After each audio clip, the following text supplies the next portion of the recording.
In the fourth and final part of our prescribed fire series, it's the day to do a controlled burn. We're going to walk you through how to do that and how to do it safely and successfully. Mossy Oak Properties, where outdoorsmen find their favorite place.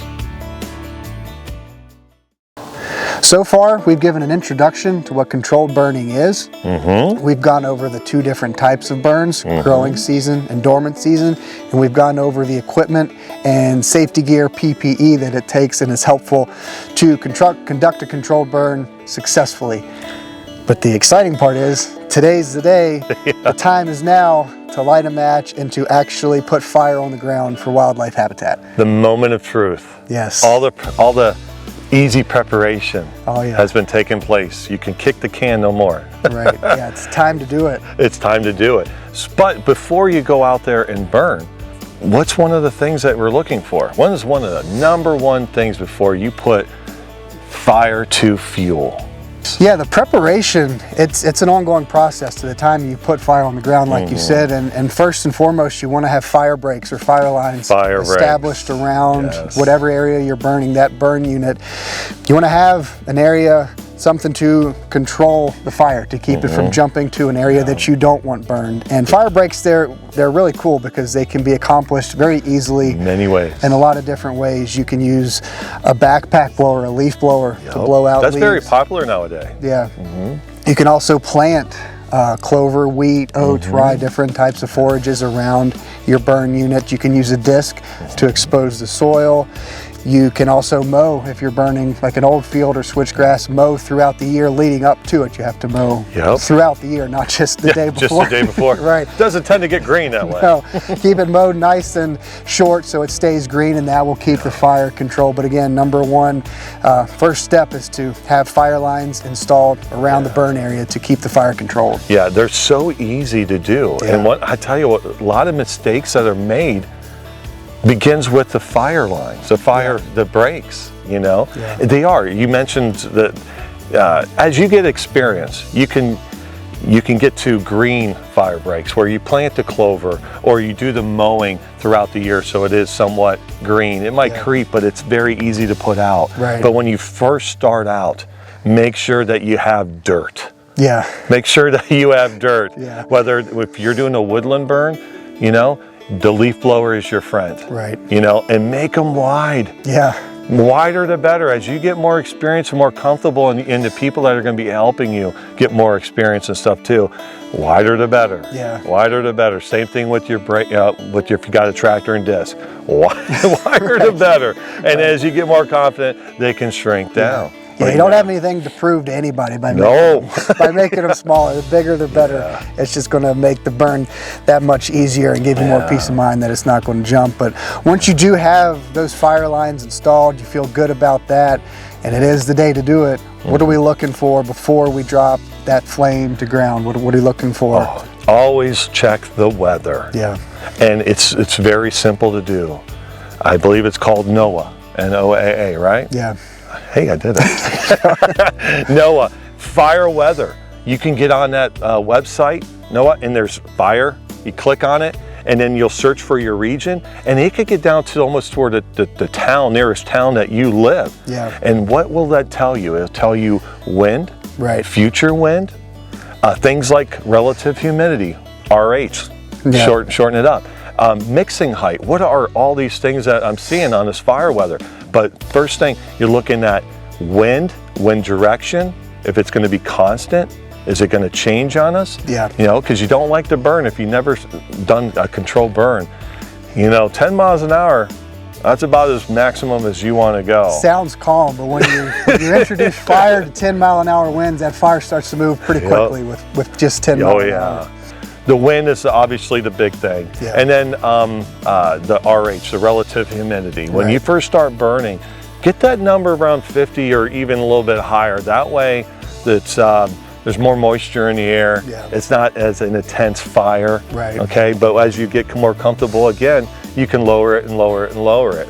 But that humidity is, those two things are important. I think a good starting point before you go out and actually do a burn determine, I think the wind speed is a big one, but also, like you said, just as important as the wind direction. If you check that hourly and it's starting northwest and then 2 hours later it's southeast, that wind is not going to be your favor on the fire. Look for whatever direction you want it to be, steady and consistent and within a manageable wind speed, 5 to 10, like Erich said. Anything over 10 doesn't sound like a lot, but when it comes to fire, 10 miles an hour will move fire pretty quickly. Yeah, and tomorrow is another day. If it's not the conditions, it starts out north, and it's not going to end up north. Right, yeah. You cancel it, you know?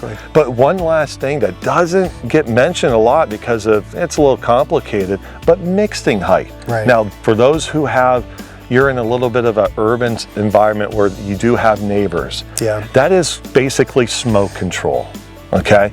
The mixing height, the higher the ceiling, that's basically what it is. That means your smoke is going to go up. Lower the ceiling, you have upset neighbors. Right. Your neighbors are not going to love you. Yeah. So mixing height, RH, wind, fire breaks. Yeah. It's that simple, right? Yeah. And you mentioned communication and neighbors, and that's, again, one final step before you put that flame to the ground. Call your neighbors, let them know ahead of time that if you do have people close by, that if they see smoke, to not be alarmed that it is you. Call your fire department and your local sheriff's department so they again, they know if they see smoke, give them your address, that they know it's you and that it's a controlled burn and everything is under control. So communication, we talked about it with PPE. Communicate with everybody, that way everybody's on the same page and nobody's panicking and the fire is being done responsibly. Yeah, and because the more you put into this, the more favorable your neighbors are going to be of you burning all the time, and it just becomes another day of Jim's out there burning again. Yeah. You know? So that's the goal. Yeah. So that means it's a successful fire season. Yeah, so. Courtesy call goes a long way. It just lets everybody know what's happening, and then because fire it can scare a lot of people, and it gives your neighbors a little peace of mind. But now to the exciting part. We're at the unit. We got our drip torch. We got PPE. Flame is on the ground. Yeah. Now what? Yeah. Yeah. No, that's the exciting part, and anybody can Google exactly what we're talking about here. That way you see the illustration of what a backfire is. A backburn. Very effective type of burn. Slow, gets hot. It's a little bit more effective. Negative side, time. It does. It's a little time consuming. Then there's ring fire. Basically you get a good solid backburn. Yep. The wind's coming toward your face. You kind of basically just go in a circle. Right. You know, and you end up and the fire goes as a head fire. And then there is flank fire, where basically if you have 4 people, you start on the downward side and walk up. Everybody's at a different spot. It's not really a head fire, okay? Right.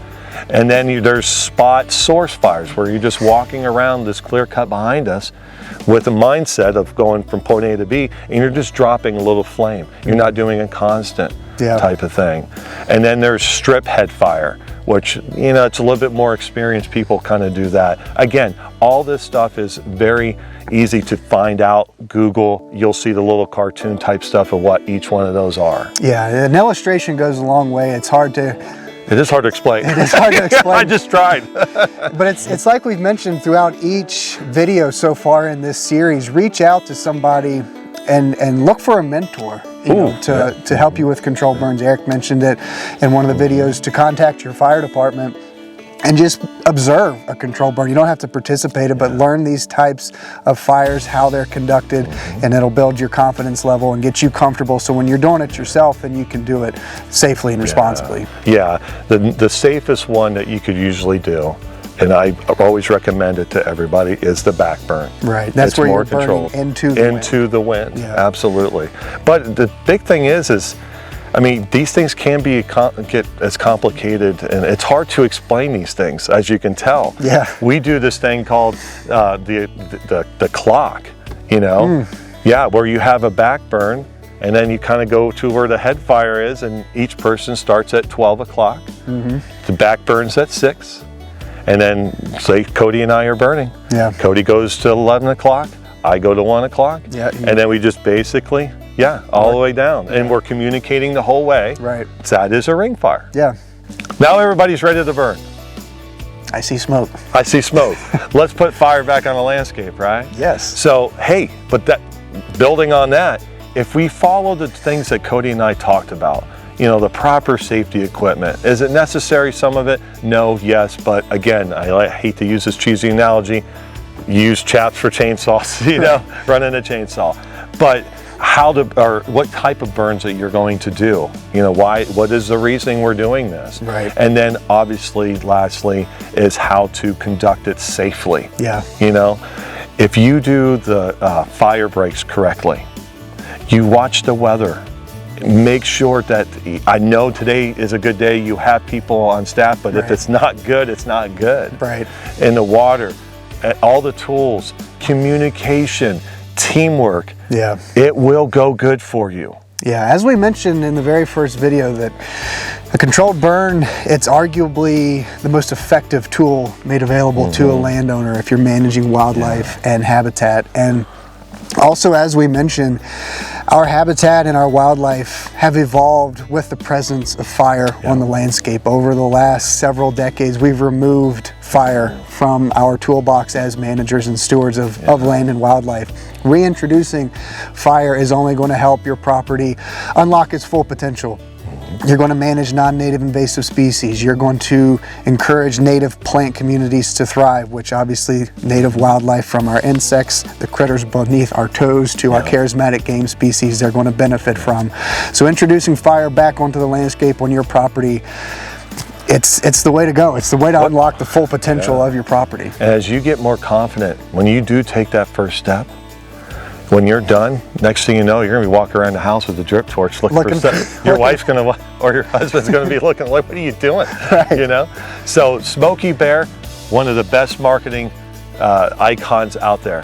He did too good of a job when it comes to controlled burning, because everybody's fire is bad. But no, fire back on a landscape. Fire's a good thing, and that's what we want you to leave this series with, an understanding of.